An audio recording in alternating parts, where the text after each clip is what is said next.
Got it.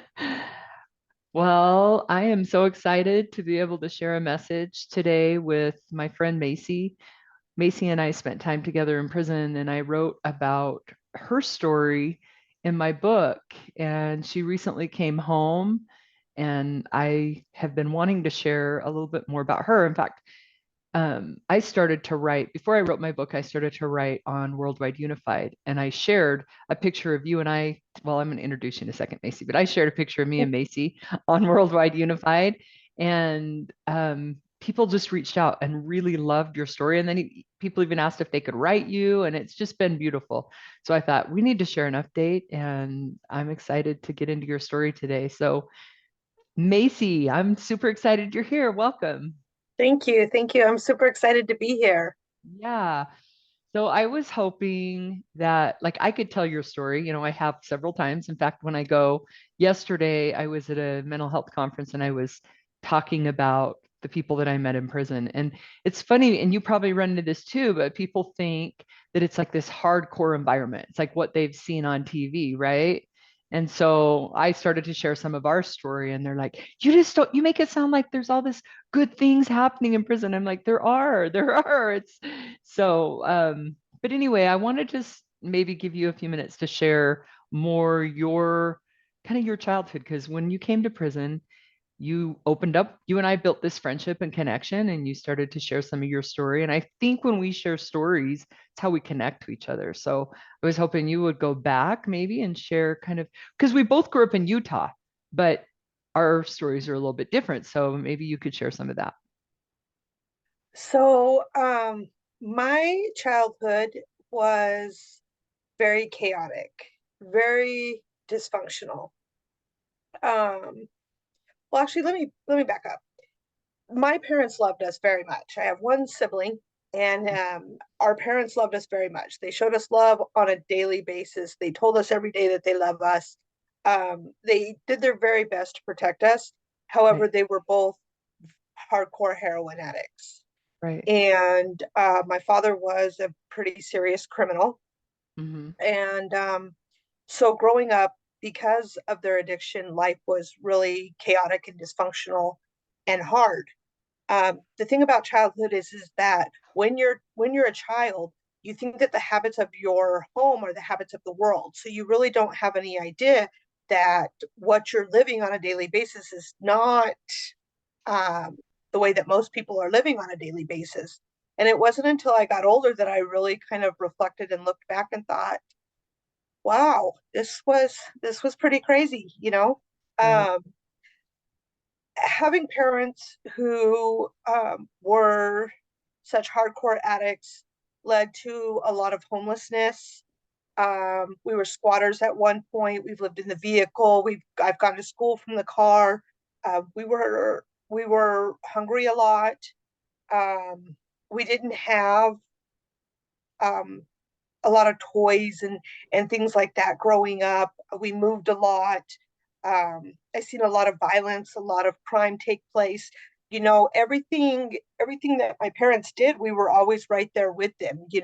So we would maybe be eating Cheerios for breakfast that morning, and then later on, we'd be with our dad when he stole a car, or in the back seat while some other sort of crime took place. And it was uh it was confusing.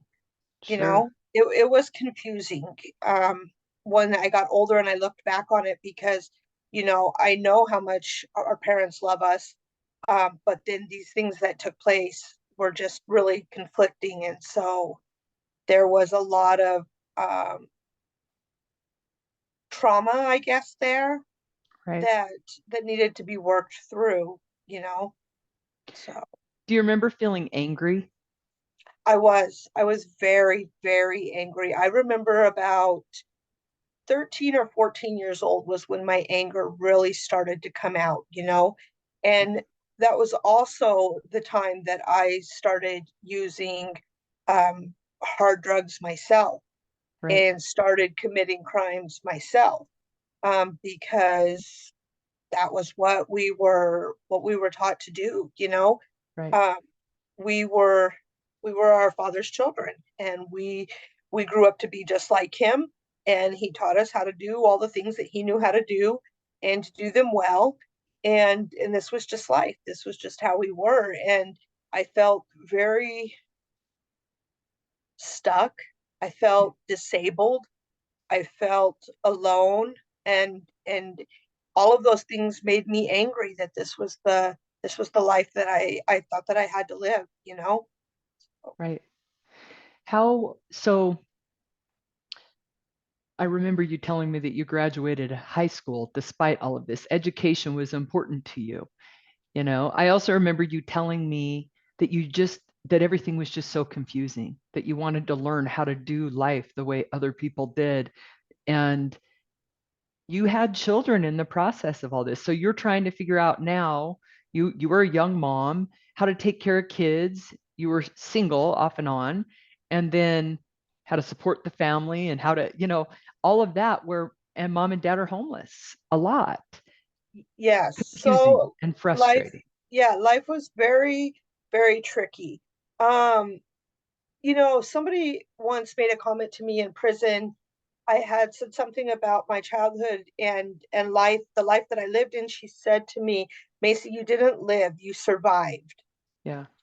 And when I reflected on that, that's exactly what it was. I had to learn how to survive on a daily basis because at any given moment, anything could could happen, you know. Mhm. And because I was a very young mother, I couldn't sleep in the vehicle with my baby, Right.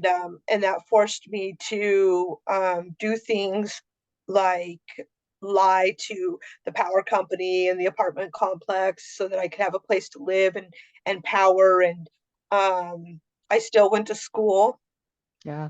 down in South Salt Lake, and I had very little money, so that's when I started to sell drugs so Right. that I could kind of make ends meet and still go to school. Because when you grow up on the streets or you grow up in what people call the hood, Hmm. um, we value education as a way out of there, Right. and that's why education was always so important to me, and I had these beautiful grandparents, and my grandmother was just always telling me how smart I was, and I could do all of these things, and in my mind school and still is just how I'm going to get there, and I'm going to accomplish that. And so I pushed really hard to be able to finish high school with that baby, and and then uh and then moved on from there. So I want to talk a little bit about your um, going to prison because when you came to prison,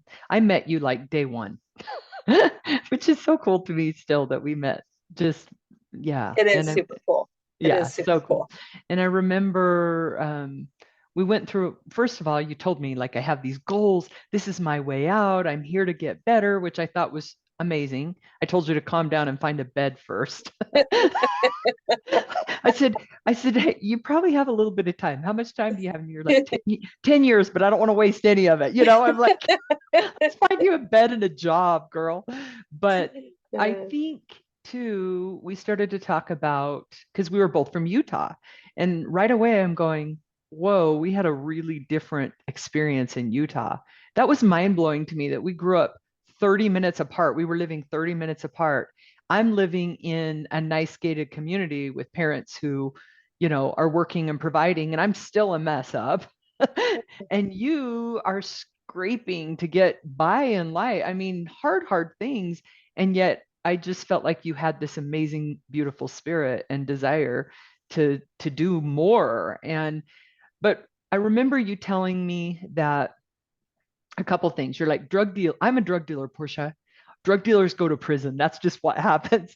And I had a hard time with my own crime, like acknowledging my own guilt. So I saw right away that you had this empowerment because you just owned the fact that you made a mistake and you needed to be there. And then you also embraced it. You were like, yeah, I'm here to get better. Will you talk about that, like as leading up to going to prison and kind of that shift for you? Because I know you were just really tore up inside with the dealing and the life and the chaos, and you decided that prison was your way out. Is that right? Absolutely. So growing up, everybody I always knew had been to prison. People went to prison, they were going to prison, they were coming home from prison, somebody was always in prison. Right. Prison has always just been part of life for me. That's just what happens to people and what people do. And I don't really recall at what point in my life I knew I was going to prison, but what I do recall was one day just being so down and out and just so weighed down with this dysfunctional lifestyle that I lived. You know, like everything that we learned as a child, I carried into my own adulthood, and now my children are living very similar lives to what my brother and I grew up with, and I just don't know how to make this cycle stop, and I'm miserable. I'm absolutely miserable. And I remember telling a friend that I was tired of hating myself for being a drug addict and that I was just going to accept it and embrace it. And she said, "Oh, I think that's a horrible idea." And I said, Wow. "Well, I just don't know how to live this life anymore." She said, "That right there is going to lead you to prison." And I remember thinking to myself, um, after that, I started to be conscious of the crimes that I was committing. Before that, I just kind of blindly committed crimes because that's what you did in life. And some people got caught and some people didn't. But after she had said that to me, I really started to be conscious of the things that I was doing and the fact that I was going to go to prison eventually, that this is where it was headed. And it was almost like the longer it took, the harder I went, you know, the Yeah. longer that it took, the less I cared. The longer it took, the more I indulged, you know. And near the end, I used to tell people when I go to prison, and they'd say, "Oh no, not when, you know, if." And I'd say, "Oh no, it's happening. I'm going to prison." You know, I know I'm going to prison. There's Right. only one place for me to go at this rate, and it's to prison. And people would just think I was crazy, but I knew it was going to happen. And then when it did happen, it was so heavy, and Yeah. it was just like I don't know, I guess in my mind, like I was just going to get picked up and go to jail and then go to prison and everything. But there was all these other things that took place in Right. the process. And my heart was so broken. Oh, And, um, and the feds are not easy. They are not easy on you at all, right. you know? It's And, the process leading up to it is, like you say, yeah, yeah, heavy, heavy. exhausting. It's, Well, it's even when you got very to heavy. prison, I remember you saying, I knew I was coming here, but I didn't know it was going to hurt this much. Nobody told me it was going to hurt this much, you know? Nobody told me it was going to be so Hard. painful. It was so extremely painful. And I remember even while I was on pretrial release, uh it was pretty painful. You know, my father passed away of an accidental overdose shortly after I was indicted. My mother was still using, my brother was still using. Right. My family is just torn apart. All of these crazy things are happening. The feds are on my tail all the time.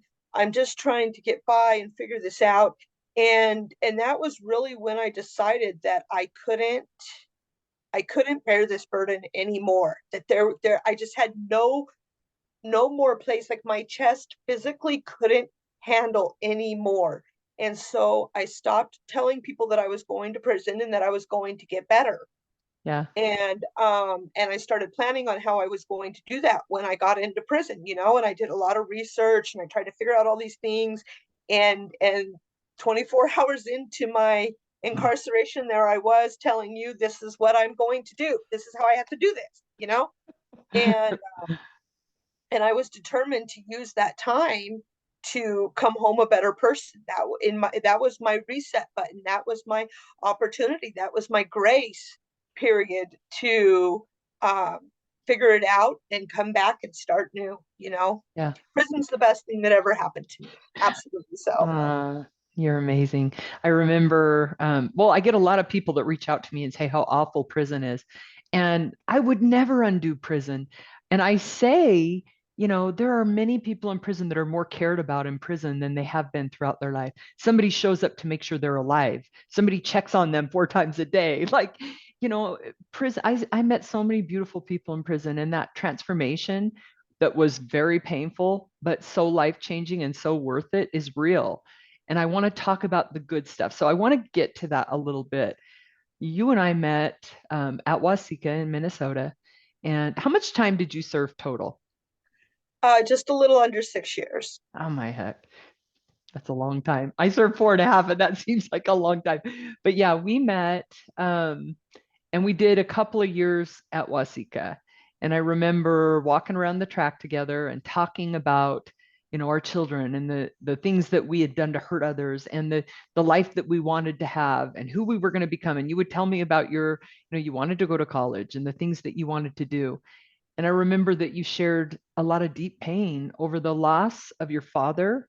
And right away, that connection, being willing to talk openly, was so powerful because I think in prison that it's it's so needed. We would meet and kind of created our own support group and just talk about what we were going through.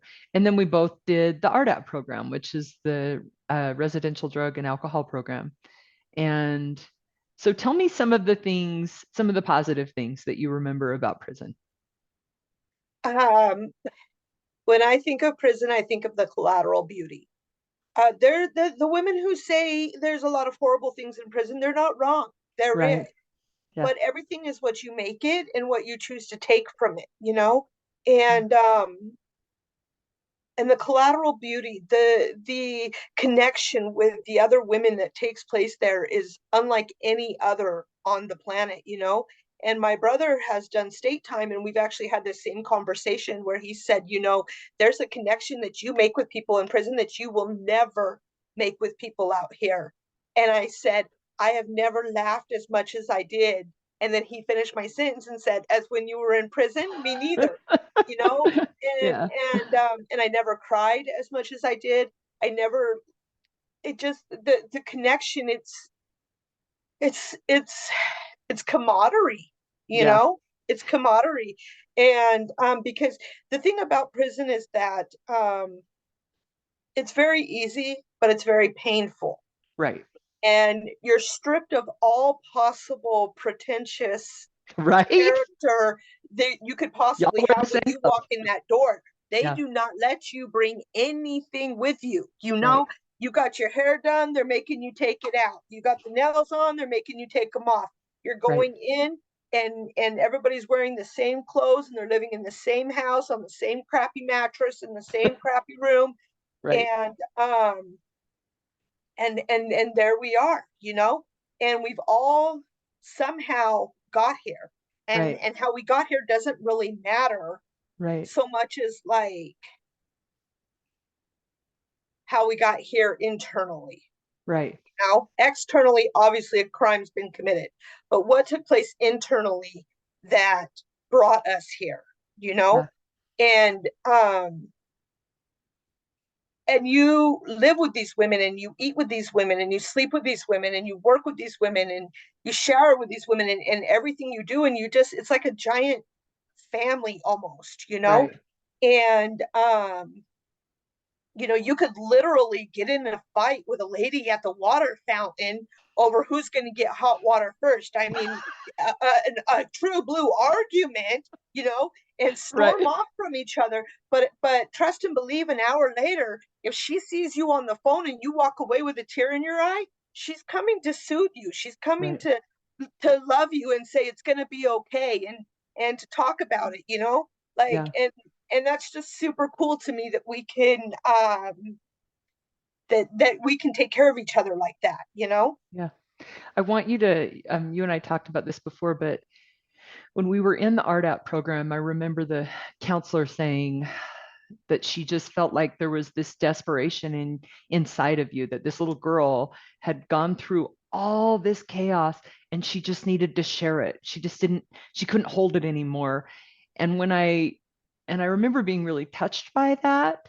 And then you and I talked recently, and you talked about this moment that you had when you were sitting in RDAP, looking around at all these women who had suffered so deeply. And you're like, I didn't see a bunch of women. I saw these little girls. Yes, and I'll never forget that day ever in my life. it was so impactful. You know, there was 700 women when we were at Wasika. Yeah. 100 of those women were in the RDAP program. Right. And and when you go through the RDAP program, each and every woman has their opportunity to stand up and express their stories. Right. And very seldomly did their stories have anything to do with their actual crime and their path to prison. You know, their stories were about our childhoods, about the traumas that we endured, the neglect, the chaos, the dysfunction, the pain, the abuse, just all of these things, you know? And I was sitting there one day and I was listening to someone tell their story. And I remember just looking around at all of the ladies sitting in the auditorium, except for they weren't ladies anymore. They were all little girls. I seen every single one of them as 6, 7, 8 year old little girls, you know, and I imagined them all in little flower dresses and pigtails and dirty knees and you know, just little childlike, you know. And then I realized that um this is only 100 women, you know. Yeah. I'm only hearing 100 women's stories, and there's 700 women on this compound, you know. And it occurred to me that every single one of those women probably has a story just as painful as the ones that I'm hearing in this program. And it just really broke my heart. It filled my heart with compassion. It filled my heart with empathy. Um, and it helped me to know that I wasn't alone, I guess, you know, Yeah. that I was in a place where there were people who had been through similar things, and that we had this unique opportunity to connect with one another and heal and grow together and move forward, Yeah. build new lives. I love that because I remember being there and just feeling so much love, so much love. Like as we hear each other's stories, I think it just connects us in a deep way. And that was unique. I, like you say, living together and having everything stripped away, needing each other. It was beautiful. And people just don't talk about that part of prison. So I'm grateful that you are.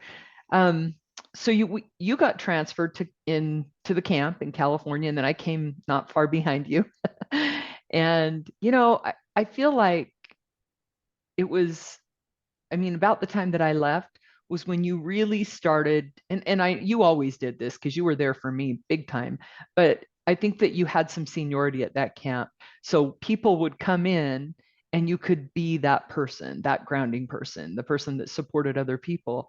And you were there for a while. You were there through COVID, which is terrible. And you ended up getting what I got, which was an extra stay because they told you you Mm. were leaving and then you had to stay. And for me, that was a really good opportunity for me to decide, am I really going to leave prison an amazing person? Am I really going to? Because I remember talking to you on the phone when you thought that you were going to come home and you were really tearful. You're like, Porsche, just want to go home to my kids. I want to go see my babies. And I was like, Maisie, my heart hurts. And there was not a big reason for you to stay. Do you think that extra time was helpful for you and helpful for others? Um, Absolutely. I absolutely believe that extra time, which ended up being a year, I know. was helpful. Those who knew me actually asked me the same exact question right before I left, and I said the same thing then. That was absolutely helpful. In that last year, I grew and healed in a way that I know doesn't take place outside of there. Yeah. And it also gave me the opportunity to kind of take on that full circle role and, like you said, kind of guide and mentor other women that came in there, you know. Yeah. And that was definitely one of the things that brought me the most joy, was to talk to the women um, with love, you know. I didn't care what their crime was or how they got there. What I always wanted to know was who were these people in these pictures, Yeah. and why is that little girl got that present? Is it her birthday? Is it holiday? Or how did that man lose his leg? Or just whatever I would see in the pictures, because in prison, the thing about it is that we're all people with very full lives, and we're mothers and we're daughters and we're sisters and we're people, we have jobs and we live lives and we do these things outside of here, but you don't ever know that or see that side of people unless you ask people about that, and they called me the crazy white lady that was always asking questions. And sometimes they would be like, Macy, she's been here one day. You're already asking her whole life story. Well, I want to know, you know? And then people would get, some way and they just be like, oh, that's just Macy. She just wants to know about you, but I just wanted to know what made them them. I didn't want them to be the inmate in the cell next to mine. I wanted them to be the person, the individual that they came here to be, that I know everything had been stripped away from them, Yeah. and I wanted to know, what that dog's name was, or where their favorite place to go was, or the things that make people people. That was Right. what I wanted to know, Yep. and Yeah. I and I love was that. recently told that my presence my presence was missed for that Oh, reason. So yeah. I have no doubt. I have yeah. no doubt. I want to hear like, so you came home and some of the beautiful things, I guess the amazing ending, so to speak, and it's still being written for sure, but, and some of the struggles. I mean, what do you think the biggest challenge? We talked about this and kind of you had this little glitch when you first got home with your ankle monitor or whatever. So I want you to share that story and kind of, do you know what I'm talking about? Yes, Yeah, I want you yes. to share that, but I also want you to share some of the good things. I love your story. I love your brother. I love your life, and I want to hear more about. Tell people about it.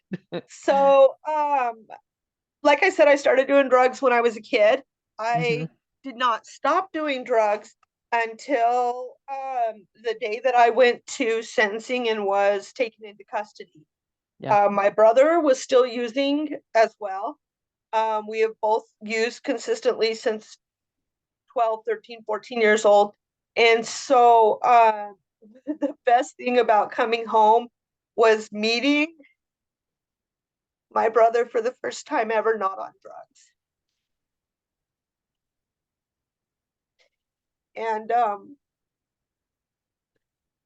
And him meeting me and meeting my kids. They never had a mama that wasn't on drugs. They never met me that way, you know? And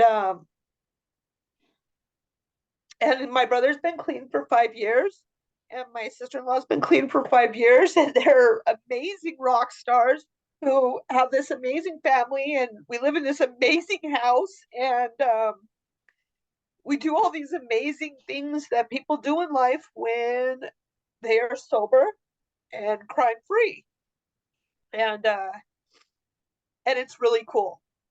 It's really cool. It's it's uh it's a life that I always dreamt about. It's a life that I always knew existed, but I never knew how to get there to that. And before prison, in my addiction and in the lifestyle and in that crime thought process mentality, uh, I thought that the changes that had to take place were external. That I had to get enough money to buy a house, that I had to get the right clothes, to get the right job, to do, like all these, I don't know, external things right, that, but what I learned was that all the changes that needed to take place were actually internal. They were inside of me. I needed to heal. I needed to learn. I needed to grow. I needed to build my spirituality and my connection with God. I needed to make amends with the people that I had harmed. And And when I did those things, then everything on the external just magically kind of fixed itself, and we live this beautiful life now. And even today, my brother was walking through the house and he said, you know, we're super blessed to live in this house. And I said, you know, I think that every darn day, bro. Every darn day. He said, who would have ever thought that we would live in a house like this? I said, yep, I think that all the time, you know, um, because that was just such a far-fetched concept before, before now, you know, and so coming home now, I am on the ankle monitor until my actual release date, which is in August, and I'm I'm accounted for every single second of the every single day. Everywhere I go, there's a phone call made. They GPS track me. The places that I'm allowed to be are very limited, and the monitor takes locates it and downloads it or whatever. You know, they know all the time where I'm at, what I'm doing, and uh, and that's been very stressful. Well, tell me, so how hard, and you can talk about the monitor if you want in regard to this, but how hard is it for you to break that criminal code or that mentality of us versus them? I mean, that was a Very bit, hard. because I It's used very to hard. butt heads with you on that. Even in prison, you're like, I'm not a snitch. I'll never ever tell on anyone. It's not what I was taught to do. There's nothing worse Right. than so So yeah. it has been very complicated, you know. It's been a real power struggle inside of me to find that balance where I am I've made peace with my past in this lifestyle, but I'm still able to maintain my who I am, Mhm. but also move forward into this new person that I am becoming. And so, and those do conflict. They are very conflicting things. Uh, One thing I was telling somebody recently was about loyalty in my life, you know, and I had mentioned that that was one thing that hadn't changed, you know, that I'm still very much this rebel thug at heart, and my loyalty is just as strong as it's ever been. I'm just loyal to new causes now. You Yeah. know, the causes changed, and Right. now I'm loyal to this new thing. And so in order to get there, one of the things that I had to come to terms with was, like you said, that us versus them mentality, you know, and I had to um, put my trust in these people who hold my freedom in their hands and the people who monitor this bracelet around my leg and say where I can go and where I can't go, you know, and that scares me. That's very scary because I've always been taught not to trust them, you know, that they're not there to help me, they're not going to take care of me, they're not going, you know, their job is to take me out basically. And but I also know that in order to get where I want to go, to be loyal to these new causes, I have to put that trust in them.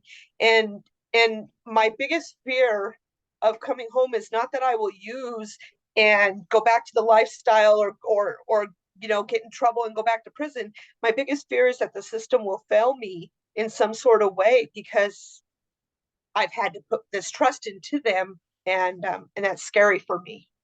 Yeah. Yeah. I can't imagine really. I wasn't raised that way. And so how challenging that can be to say, you guys are here to help me. And have you had the chance yet to meet your grandkids?